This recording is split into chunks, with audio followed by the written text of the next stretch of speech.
من بعد ما عملنا الألوان اللي في الأطباق، الفيديو اللي فات هنكمله بقى وهنستفاد من الألوان دي، وهنعمل مخبوزات كده بالألوان دي. طبعا معمولة، هسيبها تستريح لما تخمر وهتملى الصينية يبقى شكلها روعة. شوفوا حلوة ازاي، سيبيها مدة طويلة هتتلاقيها ما شاء الله الصينية دي اتملت، ما عادش فيها نفس خالص. طيب الحاجات دي بقى عملناها ازاي؟ تابعيني بذكر الله عشان اقولك الحاجات دي اتعملت ازاي. تمام. هتجيبي بولة كده وهتحط فيها لبن. تمام. ورشة ملح بقى على رشة سكر، البولة دي كلها. وهنجيب الخميرة برضو، دي هتبقى لكل العيش اللي احنا هنعمله. طبعا بتقلبي فيها، وفي الزبادي ده انا كنت عاملاه قبل كده برضو حلو قوي، هنحطه برضو. وكل ده هتقلبي لحد ما تفتتي الزبادي، بيطر العجينة وبيخليها جميلة. وهقولك برضو حاجات ما تعملهاش في العجينة عشان ما تنشفش قوي. حطيت معلقتين سمنة حلوين كده وسبتها تخمر على جنب. هنجيب اللون الأخضر، الجرجير أو البقدونس اللي احنا كنا عصرينه في الفيديو اللي قبل كده، وهنجيب الدقيق كده ونعجنه بالمنظر ده. هنحط 3 معالق اللي هو الحاجات اللي احنا عملناها دلوقتي.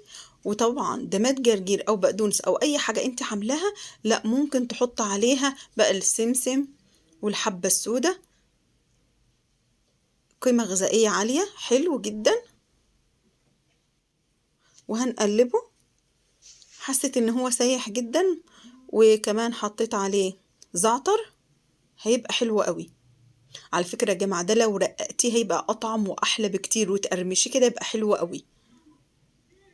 لكن احنا المرة دي انا هعمله زي التوست كده. طبعا حطيت شوية دقيق علشان اشيل بقية العجين، وهعجنها تاني لما لغاية هتلاقيها متماسكة وحلوة، وتنفع تتعجن وتنفع ان احنا نفردها. طبعا مش كل شوية هتجيبي بقى طبق عشان الالوان وتغسلي وتعملي، حطي على الرخامة دامتها نظيفة وانتي منضفة عليها خلاص. وهنحط برضو 3 معالق، وهنحط اللون اللي هو، هنحط الالوان كلها بنفس الطريقة. 3 معالق من اللي احنا عملناه في الاول اللي في الخميرة، ونقلب برضو، وحط سمسم، وحطي حبة سودا. كل الالوان دي طبعا ما عارفين احنا عملناها ازاي، اللي مش عارف يا جماعة يرجع للفيديو اللي قبل كده. ده كركم، ارجعوا وشوفي الالوانات دي انا عملتها ازاي. ان شاء الله هسيب لكم اللينك برضو في سجل الوصف باذن الله. ده الكاكاو عندنا اهوت، طعمه حلو قوي. زودي كمان عشان هو كاكاو خام، زودي السكر عشان يبقى طعم العجينة طعمها روعة وطعمها تحفة. عايزة تحط عليها سمسم برضو حبة سودا نفس الحكاية، حطي مفيش اي مشكلة. كل الالوان هنعملها بنفس المنظر وبنفس الطريقة. انا عملتها هنا بعيش، حطيت جبن وفلفل الوان، حطي بقى اللي انت عاوزاه، طعمها جميل قوي. لو انت عندك امكانية ان انت تحطي في العجينة كلها انواع جبن حطي. لو انت عايزة تعملها سادة عشان تاكلي العيش ده باي حاجة عندك عادي برضو زي ما انت عايزة، كل حاجة بايدك.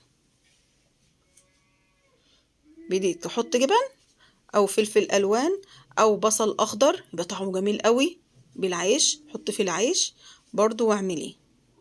ده يا جماعة البتنجان، شوفوا لونه بقى اسود ازاي، طبعا هيفتحه واحنا اما نيجي نعجن. ده البتنجان بقى، حط اللي انت عاوزاه عليه. وبرضو بحط حبة بحبة لما لغاية يتماسك. وهنحط برضو ال3 معالق الخميرة والسكر والملح والحاجات اللي احنا حطيناها والزبادي والسمنة. وهنقلب برضو لما تبقى عجينة. حطيت برضو حبة سودا وحطيت السمسم، بيديها طعم حلو جدا. بس صدقوني لو رققتوها وخليتوها رقيقة هتقرمش معاكم، ويبقاش طعمه حلو قوي وهيقعد عندك مدة. لكن لو انت عملتها بالطريقة اللي انا عملتها بيها في اول الفيديو، ان هو بيبقى تخين كده، لازم تاكليه وهو سخن. ما يقعدش كتير، هيفتول وهيبقى طعمه مش قد كده. لكن لو رققتيها وعملتيها عيش رقيق جدا، لا هيقعد عندك مدة، هيقعد عندك شهر شهرين مش هيجراله اي حاجة. ده مات انت نشفتيه وعملتيه رقيق، هيبقى حلو خالص. كل حاجة بايدك. وطبعا سبته وارتاح خالص. لما تخمر شوية هشكله بقى واعمله الاشكال اللي انا عاوزاها. ممكن برضو انت تبتكري وتعملي احسن مما انا عملت.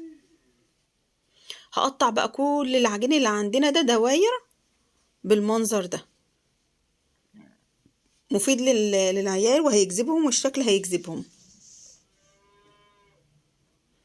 شوف الالوانات بجد حلوه قوي، تحس ان هي طين صلصال، مش الوان بتاع الخضار او الكركم اللي احنا عاملينه او الشوكولاته او الكابوتش او الحاجات اللي احنا عملناها. سبحان الله، الالوان شكلها حلوه قوي والوان طبيعيه.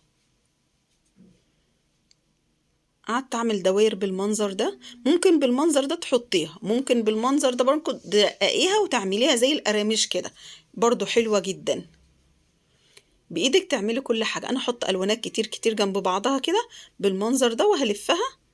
برضه انا بعد بس الالوان ناقصة ولا لسه زي ما هي. انا عايزة الالوانات كلها احطها فيها، برضه بتدي شكل. بس حاولي ما تحطيش دقيق في العجينة قوي عشان كله يتماسك في بعضه بسرعة.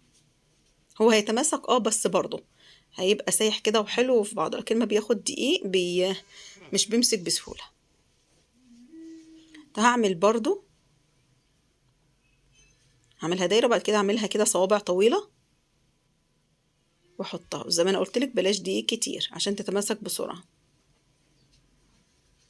ما تخافيش الدقيق تقولي ده لونها راح، لا، لو ما تستوى وترتاح وتختمر اللون هيرجع تاني.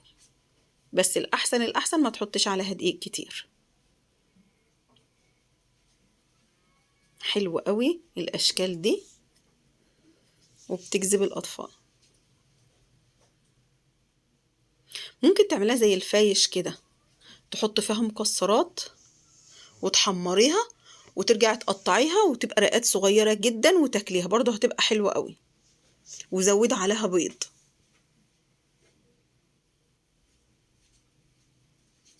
وانت بتعجني حط عليها بيضة او 2، هتبقى حلوة معاكي جدا. وحبة مكسرات والدنيا معاكي هتبقى جميلة قوي، وهتبقى الوان خطيرة والوانات حلوة قوي. طبعا شوف مش بتمسك بسهولة علشان فيها دقيق كتير.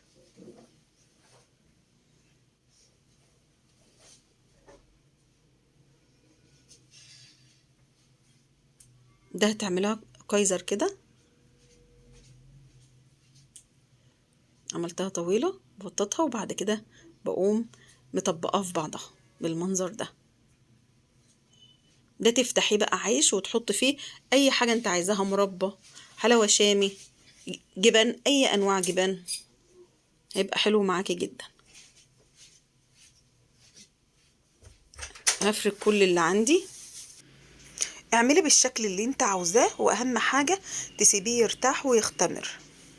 بس صدقوني بعد تجربتي دي الاحسن ان انت ترققيه وتعمليه رقيق جدا زي الرقاق كده، وتحطيه في الفرن يتحمر وتاخديه يبقى مقرمش كده وطعمه حلو، ميبقاش طري.